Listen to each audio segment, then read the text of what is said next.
I didn't disappear. I was replaced. Not by another person, by a version of myself that worked better for everyone else. That version was reliable, calm, useful. It knew what to say and when to stay quiet.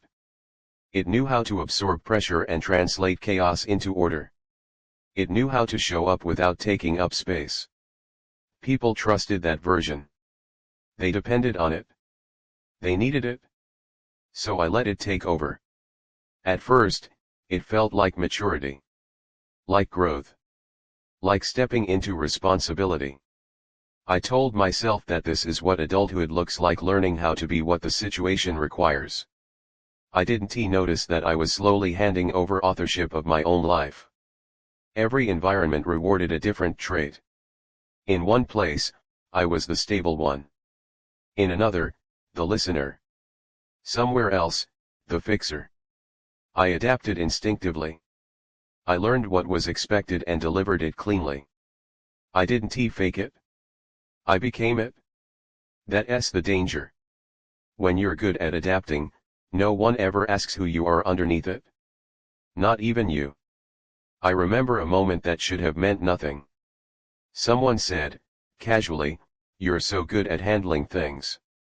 I don't know how you do it." I smiled. But inside, something twisted. Because I didn't handle things. I absorbed them.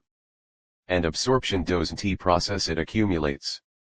I began measuring my value by usefulness. By how much weight I could carry without dropping it. By how rarely I needed anything in return. I prided myself on being low maintenance, flexible, dependable. Those qualities were praised constantly. They cost me quietly. I stopped checking my reactions. Stopped asking whether I agreed or wanted or needed. I asked a different question instead: what's required of me here? That question became automatic. Over time, it replaced who am I. I wasn't unhappy in an obvious way. I didn't feel trapped or miserable. I felt busy, necessary, in demand. Those feelings can easily masquerade as purpose. But purpose that excludes the self is just function. I noticed the first crack when I was alone. Not lonely alone. No one needed anything. No role to perform. No expectations to meet. And in that silence, I felt strangely undefined. Like a room with all the furniture removed. I tried to think of what I wanted. Not what was reasonable.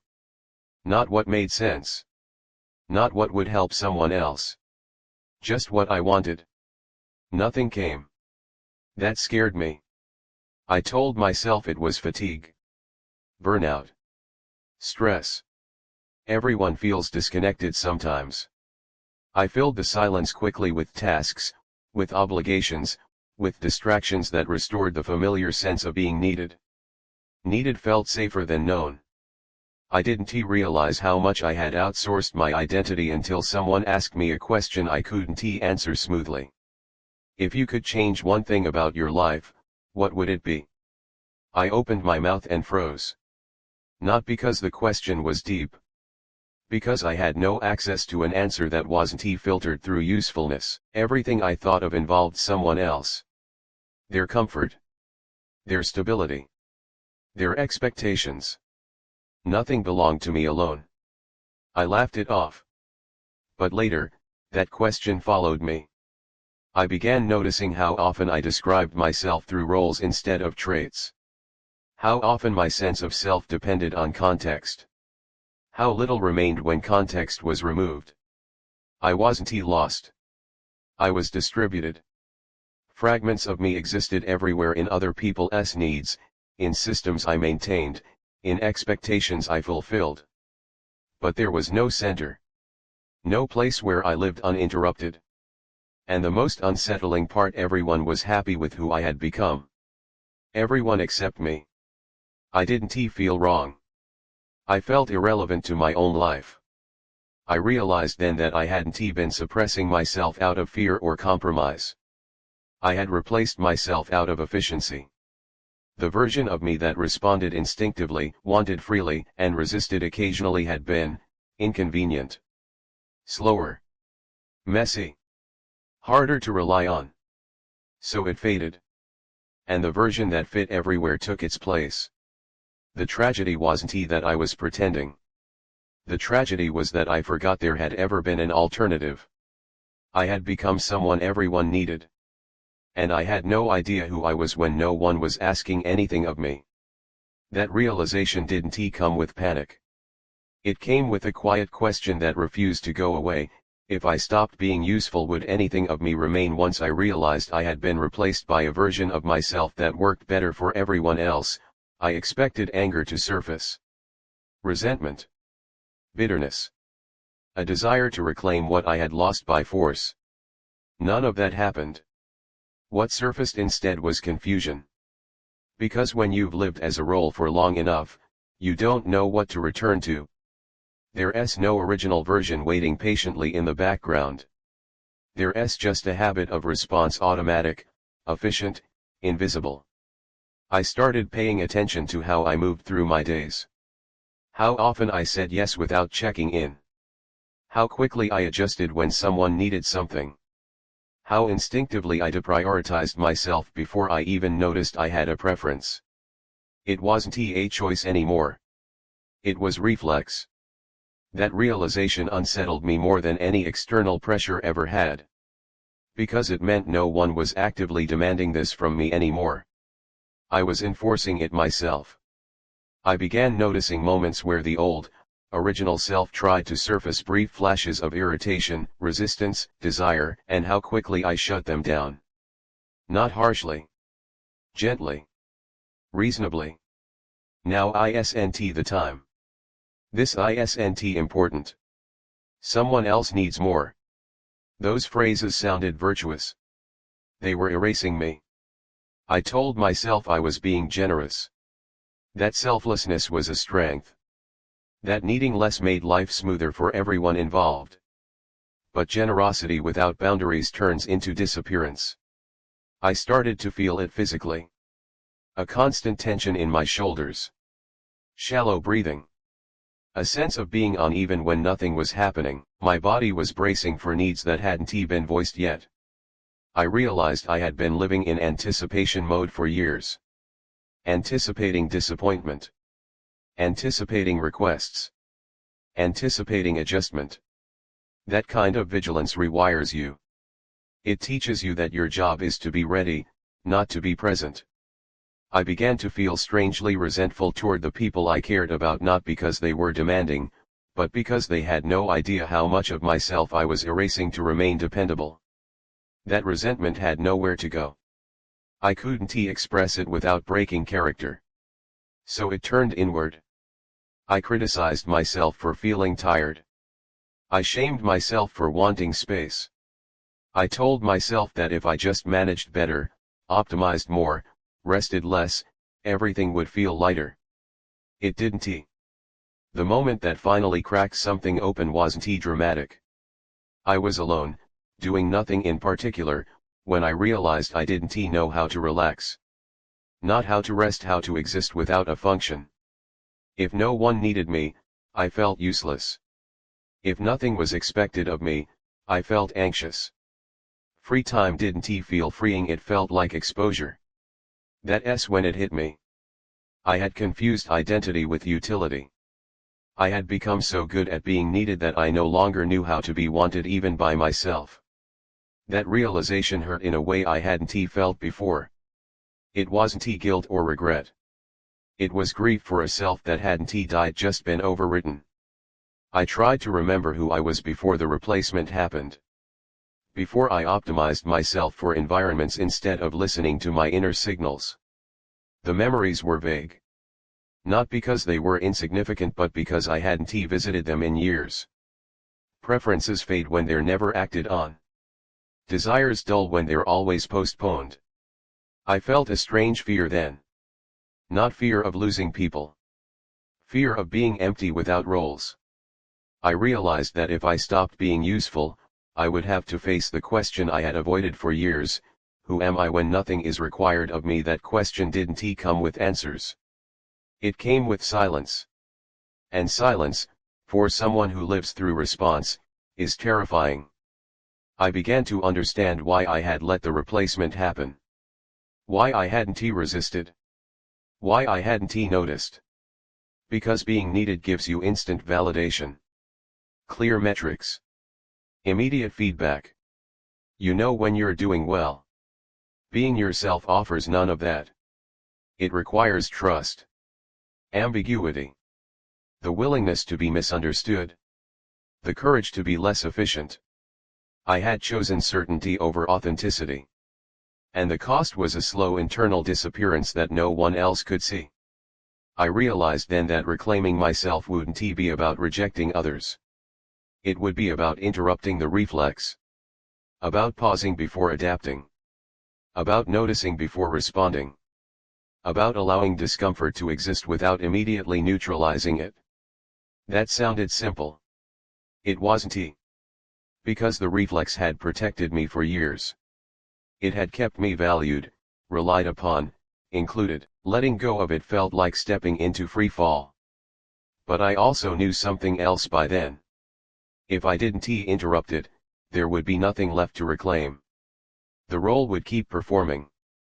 And I would remain absent, useful, trusted, exhausted, watching my life continue without my participation. That realization didn't push me into action yet. But it removed the illusion that I could continue like this indefinitely. Something had to change. Not the world. Not the people around me.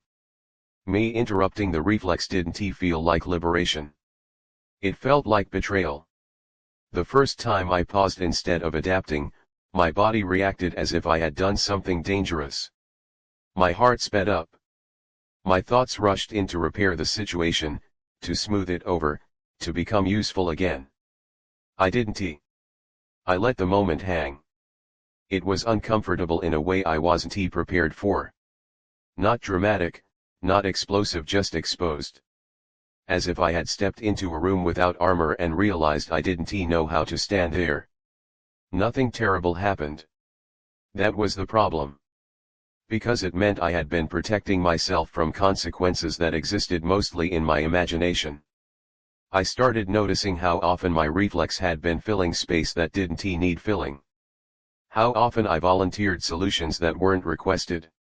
How often I anticipated needs that hadn't been voiced, and in doing so, erased the chance for someone to meet me halfway. I wasn't just being helpful.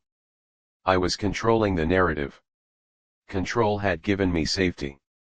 It had allowed me to stay indispensable without being seen.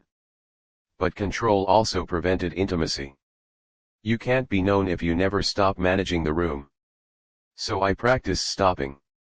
I let conversations end without wrapping them neatly. I let requests wait instead of answering instantly. I allowed myself to say, "I don't know," without rushing to replace it with competence. Each small refusal felt enormous. I worried people would see me as less reliable, less valuable, less necessary. I worried I would lose my place in their lives if I stopped performing. Some of that fear came true. Not everyone adjusted easily. A few people grew distant. Others became confused. Some tried to pull me back into the role, not maliciously, just out of habit. The system we had built together relied on my responsiveness. Changing it created friction. I learned something important then. Being needed is not the same as being chosen.